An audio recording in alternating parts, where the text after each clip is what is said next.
পৃথিবীতে মুক্তিপ্রাপ্ত দল কোনটা? ইসলামের নাম ভাঙিয়ে ইসলামের লেবাস পরে অনেক দল ইসলামের নামে গজিয়ে উঠেছে, যার প্রায় দল শিরকের শিখণ্ডী। অন্তত বাংলাদেশে অধিকাংশ দলের ভিত্তি হচ্ছে শিরকের উৎপাদন কেন্দ্র।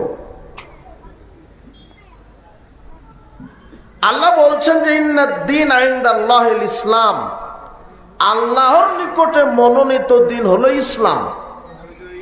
ইসলামকে বাদ দিয়ে যে অন্য কোনো ধর্ম তালাশ করবে, আল্লাহ তার নিকট থেকে কিছু কবুল করবেন না। কিন্তু এই ইসলামকে যারা বিশ্বাস করেছে, ঈমান আনয়ন করেছে, ঈমান আনার পরেও কিছু মানুষ শয়তানের ধোঁকায় পড়ে ইসলামকে নিজেদের স্বার্থের জন্য খণ্ড বিখণ্ড করে ফেলবে, এ ব্যাপারে রাসূল সাল্লাল্লাহু আলাইহি ওয়াসাল্লাম ভবিষ্যৎবাণী করেছেন।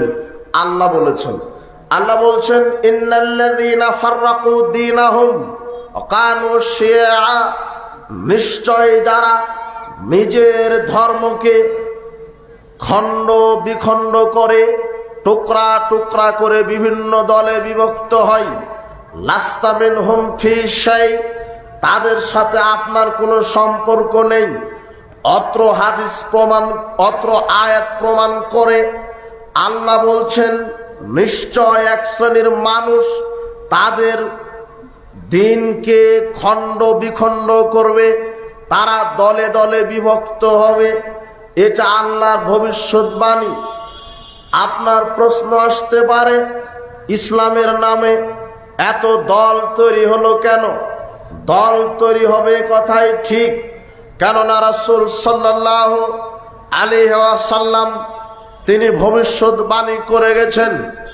আব্দুল্লাহ বিন আমর রাদিয়াল্লাহু তাআলা আনহু বলেন, রাসূল সাল্লাল্লাহু আলাইহি ওয়াসাল্লাম বলেছেন, লা ইয়াতিয়ান্নাল উম্মতি মা তাআলা বানি ইসরাঈল হাজওয়ান নাল বিন নাল। বানি ইসরাঈলের যে অবস্থা হয়েছিল, আমার মুসলিম উম্মতের একই অবস্থা হবে। যেমন দুই পায়ের জুতা পরস্পর সমান, বানি ইসরাঈল ইহুদি খ্রিস্টান যেমন হবে, আমার কিছু মুসলিম উম্মত তেমন হবে। হাত্তা যদি মিনহুম মান আতাহুম মাহু আলানিয়া লাকানা ফি উম্মতি মা ইয়াসনাউ যালিক, বানি ইসরাঈলের মধ্যে যদি কোনো ব্যক্তি তার মায়ের সাথে জেনা করে থাকে, তাহলে আমার মুসলিম উম্মত মায়ের সাথে জেনা করে থাকবে। রাসূল সাল্লাল্লাহু আলাইহি ওয়াসাল্লাম বলছেন, ইন্না বানি ইসরাঈলা তাফাররাকাত আলা সিনতাইনি ওয়া সাবঈনা মিল্লাতান, বানি ইসরাঈল কওম বিভক্ত হয়েছিল ৭২ দলে। তাফতারিকু উম্মতি আলা ৭৩ মিল্লাতান, আর আমি মুহাম্মদ সাল্লাল্লাহু আলাইহি ওয়াসাল্লামের মুসলিম উম্মত বিভক্ত হবে ৭৩ দলে। কুল্লুহুম ফিন্নার, প্রত্যেক দল যাবে জাহান্নামে, ইল্লা মিল্লাতান ওয়াহিদাতান, তবে একটি দল যাবে জান্নাতে। রাসূল সাল্লাল্লাহু আলাইহি ওয়াসাল্লামকে জিজ্ঞাসা করা হলো, মান হিয়া ইয়া রাসূলুল্লাহ, সেই দল কোনটি? যেই দল নাজাত প্রাপ্ত দল, ফেরকা নাজির অন্তর্ভুক্ত। মুসলিম তো ৭৩ দলে বিভক্ত হবে, এর মধ্যে ৭২ দল যাবে জাহান্নামে, এক দল যাবে জান্নাতে। সেই দলের পরিচয় বলেন, তারা কারা? রাসূল সাল্লাল্লাহু আলাইহি ওয়াসাল্লাম বলছেন, মান আনা আলাইহি ওয়াসহাবি, যে ব্যক্তি আমার এবং আমার সাহাবীর নীতি আদর্শে জীবন পরিচালনা করবে, তারাই নাজি ফেরকার অন্তর্ভুক্ত হবে। আপনাকে বলছি, আমরা পরস্পর ভাই ভাই আদমের সন্তান হিসেবে, কিন্তু আল্লাহর বিধানকে মানা না মানা, তার বিধানকে স্বীকার করা অস্বীকার করার ভিত্তিতে মুসলমান দুই ভাবে বিভক্ত। এক মুনাফিক, আর এক হচ্ছে মুমিন। কিন্তু মুমিনগণ আল্লাহর বিধানকে মানার পরেও ধর্মকে টুকরা টুকরা করে দিয়েছে। রাসূল সাল্লাল্লাহু আলাইহি ওয়াসাল্লামের অত্র হাদিস প্রমাণ করে, মুসলিমরা কিয়ামতের পূর্ব মুহূর্ত পর্যন্ত তাদের এই ধর্ম ইসলামকে বিভিন্ন দল উপদলে টুকরা টুকরা করবে নিজেদের স্বার্থে। আল্লাহ বলছেন, ওয়া মিম্মান খালাকনা উম্মাতুন ইয়াহদুনা বিল হক ওয়া বিহি ইয়াদিলুন। সূরা আরাফ 7 নম্বর সূরা 181 আয়াত। আল্লাহ বলছেন আমার সৃষ্টির মধ্যে একটি দল হকের উপরে থাকবে এবং তারা হক অনুযায়ী ন্যায় বিচার করবে। অত্র আয়াত আল্লাহ বলছেন আমার সৃষ্টির মধ্যে একটি দল হকের উপরে থাকবে আর এই একটি দল হক অনুযায়ী ন্যায় প্রতিষ্ঠা করবে।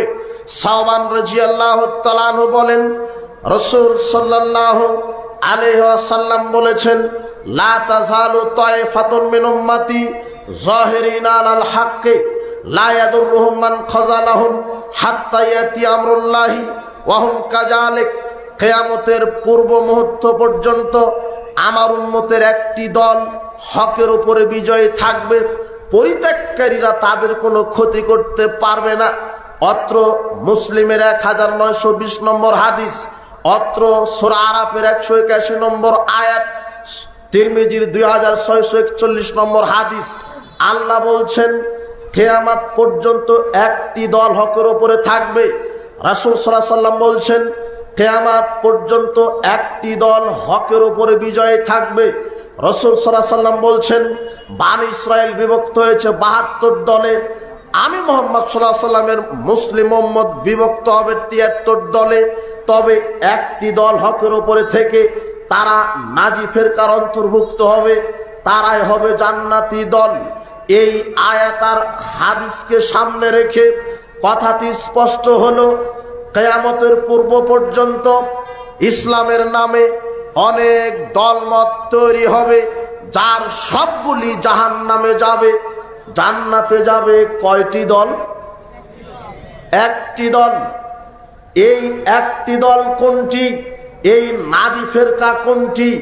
অত্র আয়াত আর অত্র হাদিস দ্বারা, এই আয়াত আর হাদিসকে সামনে রেখে এই পৃথিবীর সবচেয়ে বড় বড় বিদ্বান যারা, ইমাম ইবনে তাইমিয়া বলেন, আলী ইবনুল মাদিনী বলেন, ইমাম আহমদ বিন হাম্বল বলেন, নাসিরউদ্দিন আলবানী বলেন, ইবনে হাজার আসকালিন রাহিমাহুল্লাহ বলেন, ইমাম ইবনে আজম আন্দালুসি বলেন, মুহাদ্দিস দেহলভী বলেন, যার নাম আপনি বলেন, যারা ইসলামের বড় বড় স্কলার, তারা নাজি ফেরকার পরিচয় দিতে গিয়ে বলছেন আরে মুসলিম তো বহু দূরের কথা, পৃথিবীর মাটিতে যেই দল নাজাত প্রাপ্ত দল, যেই দল একমাত্র কোরআন সুন্নাহ মেনে চলে, যেই দল একমাত্র ফেরকায়ে নাজি, পৃথিবীর যে কোনো বিদ্বান বলেন, বিদ্বান হিন্দু হোক, বিদ্বান খ্রিস্টান হোক, বিদ্বান মুহাদ্দিস হোক, বিদ্বান মুফাসসির হোক, পৃথিবীর মাটিতে সেই বিদ্বান যেই হোক, নাজি ফেরকা সম্পর্কে বক্তব্য দিতে গিয়ে এক প্রথম কাতারের জান্নাতি দল কোনটা, এই ব্যাপারে বক্তব্য দিতে গিয়ে যেই দলের নাম ঘোষণা করেছেন তার নাম হচ্ছে আহলুল হাদিস। বর্তমান পৃথিবীর শ্রেষ্ঠ বিদ্যাপীঠ অক্সফোর্ড ইউনিভার্সিটির স্বনামধন্য পণ্ডিতগণ, খ্রিস্টান পণ্ডিত, তারা বলছেন আহলুল হাদিস the follower of the prophetic tradition. আহলুল হাদিস হচ্ছে তারাই যারা সার্বিক জীবনে মুহাম্মদ সাল্লাল্লাহু আলাইহি সাল্লামের নীতি আদর্শে চলে। এই কথা কে বলছেন?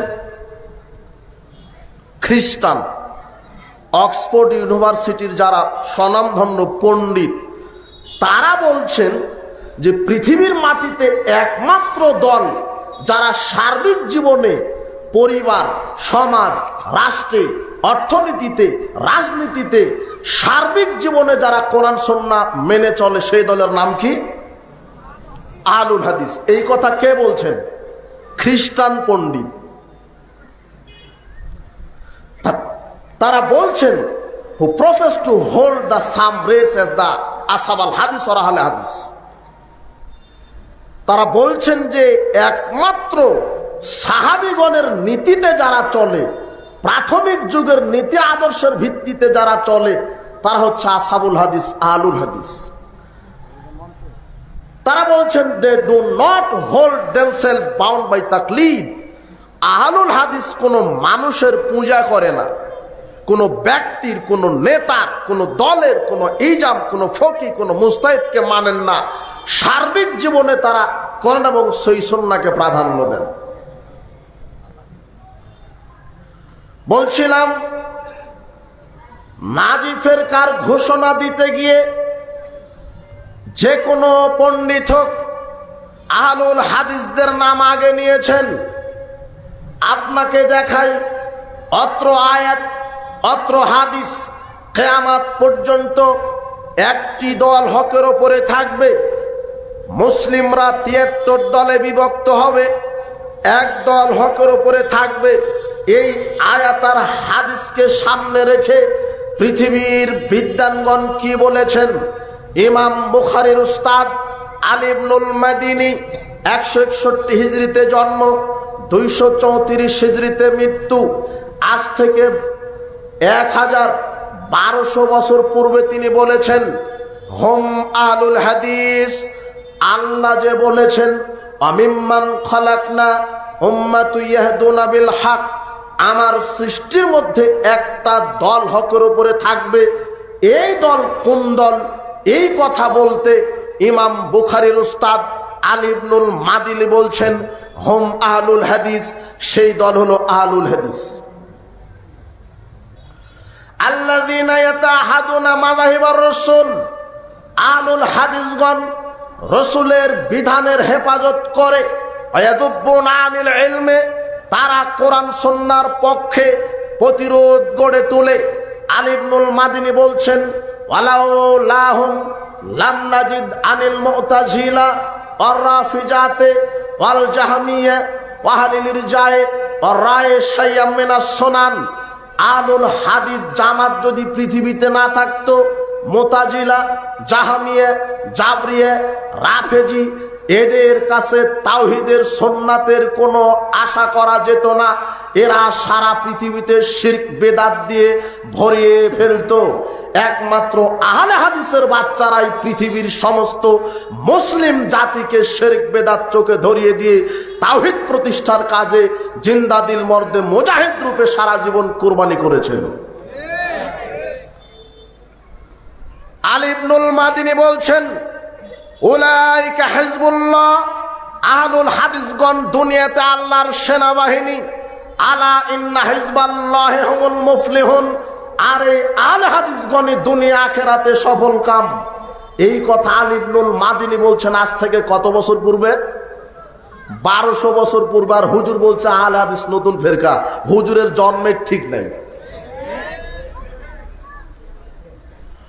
আপনাকে বলে জানাই, কোরআন মাজিদে আল্লাহ বলছেন, কোরআন মাজিদে আল্লাহ বলেছেন কিয়ামতের পূর্ব মুহূর্ত পর্যন্ত একদল থাকবে হকের ওপরে। রাসূল সাল্লাল্লাহু আলাইহি ওয়াসাল্লাম বলছেন একদল থাকবে হকের ওপরে বিজয়ী। এই দল চিহ্নিত করতে পৃথিবীতে যেই বিদ্যানের নাম ঘোষণা করেন, সেই বিদ্যান হিন্দু হোক, খ্রিস্টান হোক, মুহাদ্দিস হোক, মুফাসসির হোক, তিনি বলেছেন নাজি ফেরকা হচ্ছে আহলুস সুন্নাহ ওয়াল জামাত, আহলুল হাদিসগণ।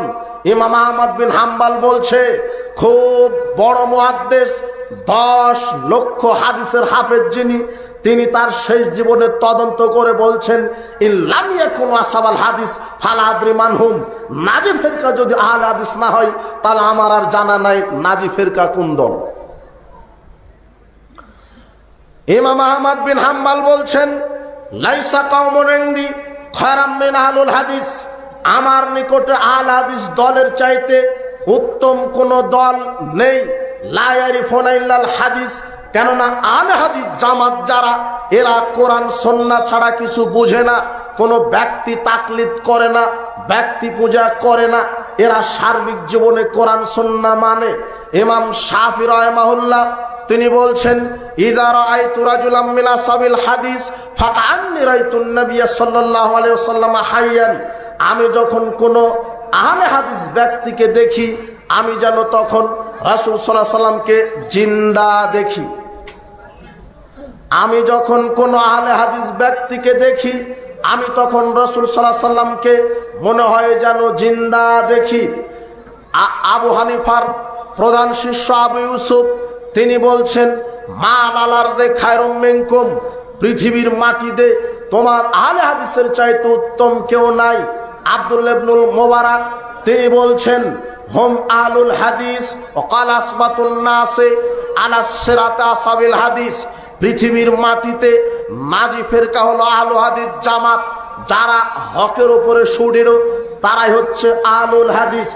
আহমদ বিন শারি তিনি বলছেন, আহলুল হাদিস আজামু দারাজাতাম মিনাল ফুকাহায়ে।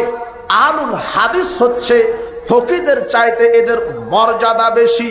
লিতিনাহিম বিযাবতিল উসুল, কেননা এরা দলিলের উপরে কায়েম থাকার কারণে, দলিলের উপরে কায়েম থাকার কারণে আহলুল হাদিসদের মর্যাদা ফকিহদের চাইতে অনেক বেশি। ইমাম আবু দাউদ বলছেন নাজি ফেরকা সম্পর্কে, নাজি ফেরকা কোনটি, এই ব্যাপারে ইমাম আবু দাউদ তিনি বলছেন, আলাউল হাজিল সাবাতুল আনদারাসুল ইসলাম ইয়ানি আসহাবুল হাদিস। যদি আহলুল হাদিস জামাত পৃথিবীতে না থাকতো তাহলে পৃথিবী থেকে ইসলাম মিটে যেত। আপনাকে বলি, খলিফা হারুনুর রশিদ যিনি জন্মগ্রহণ করেছেন 149 হিজরিতে, মৃত্যুবরণ করেছেন 193 হিজরিতে, খলিফা হারুনুর রশিদ বলছেন, তালাবতু আরবাতান ফাওয়াজাতুহা ফি আরবাতিন। আমি মুসলিমদের মধ্যে 4টি দল তালাশ করেছি, 4টি দল তালাশ করে 4টি দলের মধ্যে 4টি বস্তু খুঁজে পেয়েছি। তালাবতুল কুফরা ফাওয়াজাতু ফিল জাহমিয়া। হারুনুর রশিদ বলছেন, আমি কুফরি খুঁজেছি, কুফরি খুঁজে পেয়েছি জাহামিয়াদের মধ্যে।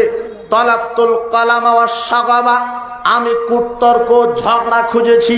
ফাওয়াজাতু ফিল মুতাজিলা, আমি কুতর্ক ঝগড়া পেয়েছি মুতাজিলাদের মধ্যে। তালাবতুল কিযবা, আমি মিথ্যা খুঁজেছি। ফাওয়াজাতু ইনদার রাফিজাতে, আমি মিথ্যা পেয়েছি রাফেজি শিয়াদের মধ্যে। আপনাকে বলে জানাই, ইসলামের বিরুদ্ধে যত মিথ্যাচার করেছে এই শিয়া রাফেজিরা, শিয়াদের আকীদা কি? ইসলামের নামে যত মিথ্যাচার করেছে এই শিয়ারা। আপনি পাক পাঞ্জাতনে বিশ্বাস করেন, শিয়াদের আকীদা হলো এরা 5জন পার্সনকে শুধু মূল্যায়ন করে। 1 আলী, 2 হাসান, 3 হোসাইন, 4 ফাতেমা, 5 মুহাম্মদ সাল্লাল্লাহু আলাইহি সাল্লাম। এই 5 ব্যক্তিকে তারা প্রাধান্য দেয়। রাফেজি শিয়াদের কাছে এই 5 ব্যক্তি প্রাধান্য পায়। এছাড়া যত সাহাবী আছে সব সাহাবীকে তারা কাফের ফতোয়া দিয়েছে, মনে করে তারা কাফের। আবু বকর কাফের, ওমর উসমান কাফের। এই রাফেজি শিয়াদের আকীদা এটা। ইসলামের নামে সবচেয়ে মিথ্যাচার রাফেজি শিয়ারা করেছে। এদের আরো একটি আকীদা, শিয়ারা বিশ্বাস করে যে নবী হওয়ার ক্ষমতা আলী ছাড়া কেউ রাখে না। আলী হওয়ার কথা ছিল নবী, কিন্তু আল্লাহ জিবরাইলকে ওহী দিয়ে আলীর কাছে প্রেরণ করেছিলেন। জিবরাইল ভুল করে মুহাম্মাদের উপরে ওহী নিয়ে এসেছে, তাই মুহাম্মদ নবী হয়েছে, অথচ নবী হওয়ার কথা ছিল আলীর। নাউজুবিল্লাহ বললেন না? এটা শিয়াদের আকীদা। শিয়ারা ইসলামের মধ্যে সবচেয়ে বেশি মিথ্যাচার করেছে। তাদের আর একটি আকীদা, শিয়ারা বিশ্বাস করে যে আয়েশা রাদিয়াল্লাহু তাআলা আনহা নাকি জেনাকারিনী মহিলা, নাউজুবিল্লাহ মিন জালিক। অথচ আয়েশা রাদিয়াল্লাহু তাআলা আনহার সতীত্বের ব্যাপারে তার চরিত্রের সার্টিফিকেট দেওয়ার জন্য আল্লাহ কোরআন মাজিদের 10টি আয়াত নাজিল করেছেন। শিয়াদের আরেকটি আকীদা, শিয়ারা বিশ্বাস করে বর্তমান পৃথিবীতে যে কোরআন মাজিদ এটা নাকি বিকৃত কোরআন, এই কোরআন নাকি চলবে না। আপনাকে খলিফা হারুনুর রশিদের তদন্ত বোঝাতে গিয়ে বলছি, হারুনুর রশিদ বলছেন, আমি মুসলমানের 4টি দল তালাশ করেছি। 1 আমি কুফরি তালাশ করেছি, কুফরি পেয়েছি জাহমিয়াদের মধ্যে। 2 জাহমিয়া মানে যারা তাকদীরকে মানে না, তাকদীরের উল্টা ব্যাখ্যা দেয়। 2 আমি কুতর্ক ঝগড়া খুঁজেছি, আমি পেয়েছি মুতাজিলাদের মধ্যে। 3 আমি মিথ্যা খুঁজেছি, আমি পেয়েছি রাফেজি শিয়াদের মধ্যে। 4 তালাবতুল হক আমি সত্য খুঁজেছি, ফাওয়াজাতুহু মা আসহাবুল হাদিস, আমি সত্য পেয়েছি আহলুল হাদিস জামাতের মধ্যে। আজ থেকে 1200 বছর পূর্বেকার এগুলি কথা আপনাকে বলে জানাচ্ছি। নাজি ফেরকা সম্পর্কে পৃথিবীতে বড় বড় বিদ্বান এই কথাগুলি বলেছেন। আপনি নাম শুনেছেন আব্দুল কাদের জিলানী, আপনি তো বড় পীর মানেন, তার অনুসারীরা তাকে পচিয়ে ফেলেছে। অথচ আব্দুল কাদের জিলানী নিজেকে পূজা করতে বলেননি, নিজের মাজারে সেজদা করতে বলেননি, নিজের নামে গরু খাসি মানত করতে বলেননি। আব্দুল কাদের জিলানী 470 হিজরিতে জন্ম, 561 হিজরিতে মৃত্যু। আজ থেকে প্রায় 1000 বছর পূর্বে বলেছেন নাজি ফেরকা সম্পর্কে। তিনি বলছেন কিতাবুল গনিয়া ওরফে গনিয়াতুত তলেবিন প্রথম খণ্ডের 90 পৃষ্ঠাতে তিনি লিখে গেছেন, আজ থেকে 900 বছর পূর্বে লিখেছেন, ফাম্মাল ফেরকাতুন নাজিয়া, নাজি ফেরকা হলো ফাহিয়া আহলুস সুন্নাতি ওয়াল জামাত, আহলে সুন্নাহ ওয়াল জামাত, আহলুস সুন্নাতি লা ইসমুন লাহুম, আহলে সুন্নাহ ওয়াল জামাতের কোনো নাম নাই, ইল্লা ইসমুন ওয়াহিদুন, তবে একটা নাম আছে, ওয়া হুয়া আসহাবুল হাদিস, আহলে সুন্নাহ ওয়াল জামাতের একটি নাম, নাজি ফেরকার একটি নাম হচ্ছে আহলুল হাদিস।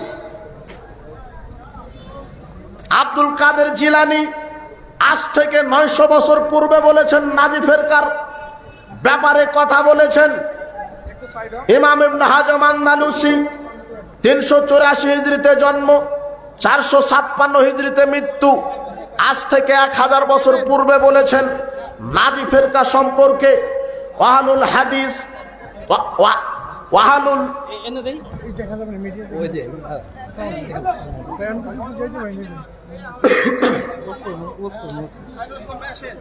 ইমাম ইবনে হাজাম আন্দালুসি তিনি বলছেন আহলুস সুন্নাতি ওয়াল জামা আল্লাযীনা নাযকুরুহুম আলাল হক ওয়া মান আদাহুম ফাআলুল বাতিল। নাজি ফেরকা আমরা তাদেরকে বলি। মুক্তিপ্রাপ্ত দল সম্পর্কে ইমাম ইবনে হাজাম আন্দালুসি তিনি বলছেন 384 হিজরিতে যার জন্ম, 456 হিজরিতে যিনি মৃত্যুবরণ করেছেন, আজ থেকে 1000 বছর পূর্বে বলেছেন মুক্তিপ্রাপ্ত দল সম্পর্কে আহলুস সুন্নাতি ওয়াল জামাত আল্লাযীনা নাযকুরুহুম ফাআলুল হক ওয়া মান আদাহুম ফাআলুল বাতিল। তিনি বলছেন আহলুস সুন্নাহ ওয়াল জামাত হচ্ছে মুক্তিপ্রাপ্ত দল, যাদেরকে আমরা হকপন্থী বলি, আর আহলে সুন্নাহ ওয়াল জামাতের বিরোধিতা যারা করে তাদেরকে আমরা বাতিলপন্থী বলি। ফাইন্নাহুমুস সাহাবাতু রাদিয়াল্লাহু তাআলা আনহুম। আর আহলে সুন্নাহ ওয়াল জামাত মুক্তিপ্রাপ্ত দল হচ্ছে সাহাবায়ে কেরামের জামাত। সুম্মা কুল্লু মান সালাকা নাহজাহুম মিন খিয়ারিত তাবিঈন রাহমাতুল্লাহি আলাইহিম।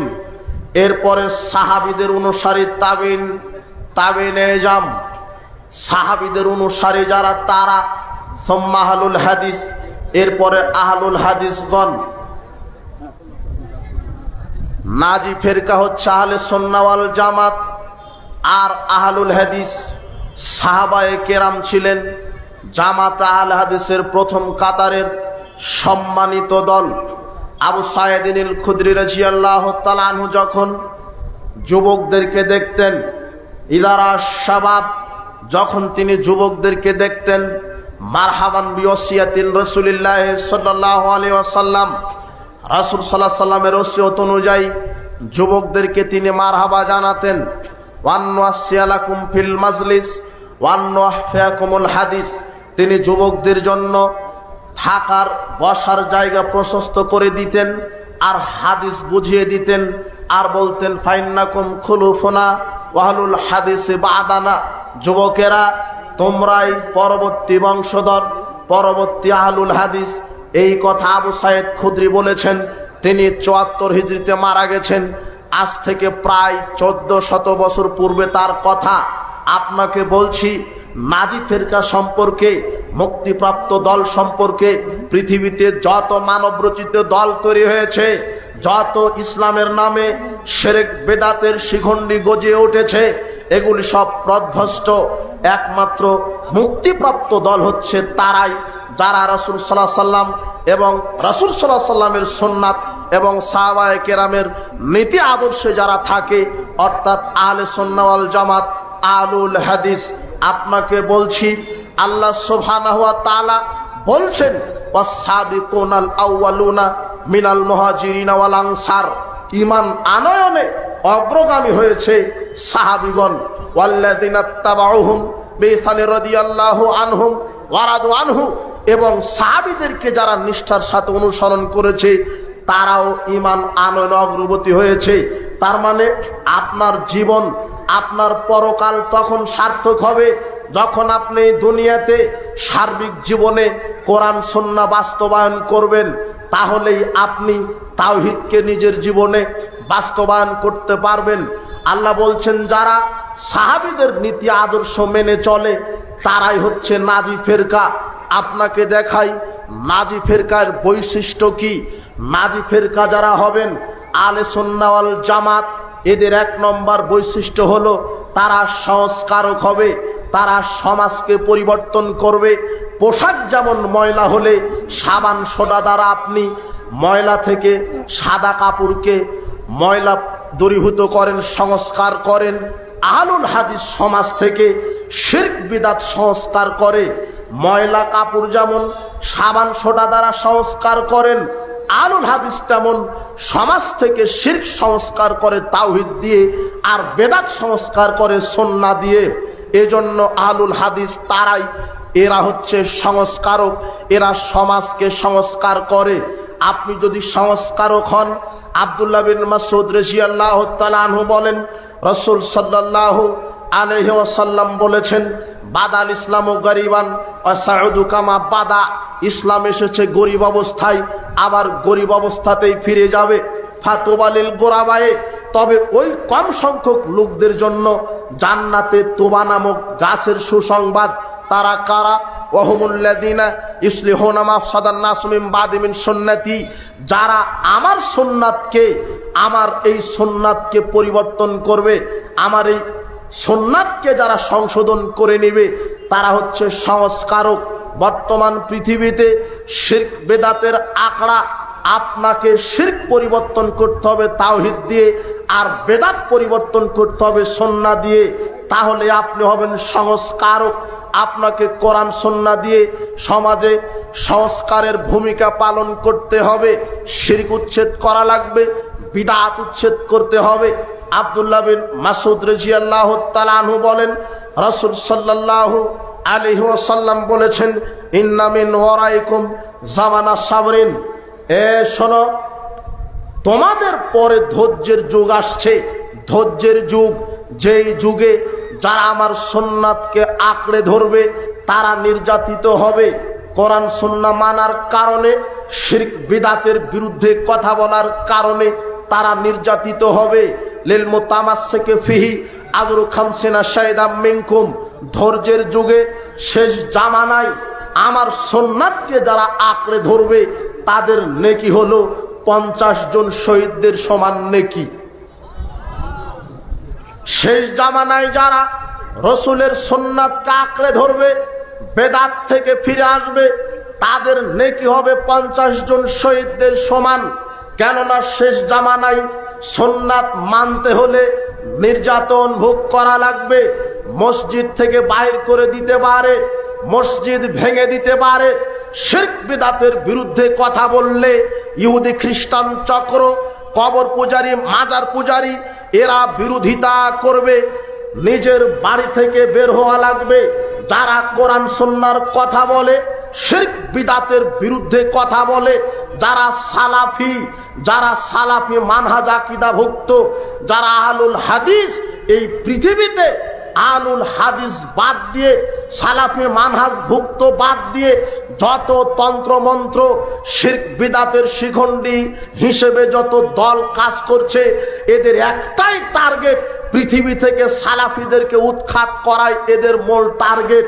কিন্তু যারা সালাফিদের বিরুদ্ধে অবস্থান নিতে চায়, যারা আহলে সুন্নাহ ওয়াল জামাতকে দুনিয়ার মাটি থেকে মিটিয়ে দিতে চাই, তাদেরকে আমরা সাবধান করে দিতে চাই। নমরুদ ইব্রাহিমের বিরুদ্ধে ষড়যন্ত্র করেছে, নমরুদ টিকতে পারেনি। ফেরাউন মুসার বিরুদ্ধে ষড়যন্ত্র করেছে, ফেরাউন টিকতে পারেনি। আবু জাহল উতবা সাইবা মুহাম্মদ সাল্লাল্লাহু আলাইহি সাল্লামের বিরুদ্ধে ষড়যন্ত্র করেছে, আবু জাহল উতবা সাইবা টিকতে পারেনি। আরে তুমি কোন সাহসে সালাফিদের বিরুদ্ধে লাগো? তুমি কোন সাহসে সালাফিদের বিরুদ্ধে কথা বলো? এই নমরুদ জোতার বাড়ি খেয়ে বিদায় নিয়েছে, ফেরাউন ডুবে মরেছে, আবু জাহল উতবা সাইবা ধ্বংস হয়েছে। আজও যারা সালাফিদের বিরুদ্ধে অবস্থান করবে, কোরআন সুন্নাহর বিরুদ্ধে যারা অবস্থান করবে, শিরক বিদআতের পক্ষে থেকে তাওহীদ এবং সুন্নাতের বিরুদ্ধে যারা অবস্থান করে, যারা সালাফিদেরকে ধ্বংস করার চেষ্টা করবে, ধ্বংস তাদেরই হবে যারা সালাফিদের বিরোধিতা করে। তারা মূলত আল্লাহর বিরোধিতা করে, তারা রসুলের বিরোধিতা করে, তারা ইসলামের বিরোধিতা করে। আবু জাহল উতবা সাইবা মুগিরা এরা যেমন ধ্বংস হয়েছে, ফেরাউন যেমন ডুবে মরেছে, নমরুদ যেমন জুতার বাড়ি খেয়ে বিদায় নিয়েছে, এখনো আমরা আকীদা বিশ্বাস পোষণ করি যারা সালাফিদের বিরুদ্ধে কথা বলবে, আল্লাহ তাদেরকেও লাঞ্ছনা দুনিয়াতে দিবে, পরকালেও দিবে। কাজেই শিরক বিদআত উচ্ছেদ করার জন্য যত যুবক এখানে আছো, তোমাদের কাজ করতে হবে। যে যেখানে জামাতবদ্ধভাবে জীবন যাপন করতে হবে, ইয়াদুল্লাহ আলাল জামাত, জামাতের উপর আল্লাহর হাত থাকে। সময় সংক্ষেপ, যুবকদেরকে বলে যাব, যে যেখানে কাজ করছো, আমাদের সাহিত্যের অভাব নেই, আমাদের বিদ্যাঙ্গনের অভাব নেই, আমাদের অগণিত সাহিত্য ভান্ডার আছে, আমাদের জামাতবদ্ধ জিন্দেগি আছে, আমাদের সৎ নেতৃত্ব আছে। আমরা যদি সময় মতো সঠিক মতো কোরআন সুন্নাহর বার্তা এই বিশ্বে প্রচলন করতে পারি, অবশ্যই আল্লাহ সহযোগিতা করবেন। আরেকটি কথা, তুমি যখন কোরআন সুন্নাহ প্রচার করবে, মনে রেখো তোমার সাথে আল্লাহ আছে। আর শয়তান বিরোধিতা করবে, কথা ঠিক, তবে শয়তান টিকতে পারবে না, এই কথাও ঠিক। কাজেই যত কবর পূজা, মাজার পূজা, খানকা পূজা আছে, আমরা আজকের এই বৈঠক থেকে আমরা অঙ্গীকার করব, শিরকের পক্ষে আমরা নই, শিরক বিমুক্ত তাওহীদ জীবন যাপন করব, বেদাত বিমুক্ত সুন্নাতি আমল করে শিরক বেদাত উচ্ছেদ করব। এদেশে যত মেলাদ কিয়াম কুলখানি চেয়েলাম, শবে বরাতের মতো নিকৃষ্ট বেদাত চালু আছে, এগুলি উৎখাত করতে হবে। মানুষ বুঝতেছে, মানুষ কবর পূজা বুঝে, খানকা পূজা বুঝে, সুন্নাতকে আঁকড়ে ধরে, তাওহীদকে আঁকড়ে ধরে। তাই তো রাসূল সাল্লাল্লাহু আলাইহি ওয়াসাল্লাম বলেছেন, লা তাযহালু তায়ফাতুন মিন উম্মতি যাহিরিন আলাল হাক্কি লা ইয়াদুররু মান খাযালাহুম। কিয়ামত পর্যন্ত একটি দল হকের উপরে থাকবে, বাতিলেরা যতই ষড়যন্ত্র করুক। কাজেই যুবকদেরকে আমরা বলবো, আজকের যুবক আগামী দিনের বাংলাদেশ আহলে হাদিসের বাংলাদেশ হবে ইনশাআল্লাহ। আহলে হাদিসেরা কোনো ব্যক্তি পূজা করে না, তাকলিদ করে না, এরা সার্বিক জীবনে কোরআন সুন্নাহ মানে, পরিবার, সমাজ, রাষ্ট্রে এদের নেতা হচ্ছেন স্বয়ং মুহাম্মদ সাল্লাল্লাহু আলাইহি ওয়াসাল্লাম। ইয়াউমা নাদু কুল্লা উনাসিন বিইমামিহিম। হাফিজ ইবনে কাসির রাহিমাহুল্লাহ সূরা বানী ইসরাঈলের 17 নম্বর আয়াতে তাফসীর করতে গিয়ে বলছেন, বিচার মাঠে সব দলকে নেতা সহ ডাকা হবে। হাদা আখবারু শারাফিল্লাহ সাবিল হাদিস। আলে হাদিসদের একটা মর্যাদায় আলাদা, লিআন্না ইমামাহুমুন নবী সাল্লাল্লাহু আলাইহি ওয়াসাল্লাম, কেননা আলে হাদিসদের নেতা হবেন বিচার মাঠে স্বয়ং নবী মুহাম্মদ সাল্লাল্লাহু আলাইহি ওয়াসাল্লাম। কেননা আলে হাদিস সার্বিক জীবনে নেতা হিসেবে কাকে মানে? মুহাম্মদ সাল্লাল্লাহু আলাইহি ওয়াসাল্লামকে। কাজেই পৃথিবীর মাটিতে অনেক শিরক বেদাত গজে উঠেছে, শিরক বেদাতের নামে দল তরিকাতন্ত্র তৈরি হয়েছে, ব্রেলভি, দেওবন্দ, আটরশি, সরসিনা, এই যত শিরকের শিখণ্ডী এক একটা, এগুলিকে মিটিয়ে দিতে আমাদের কোরআন সুন্নাহ দ্বারা কাজ করতে হবে। আল্লাহ তুমি তৌফিক দান করো, আল্লাহুম্মা আমিন।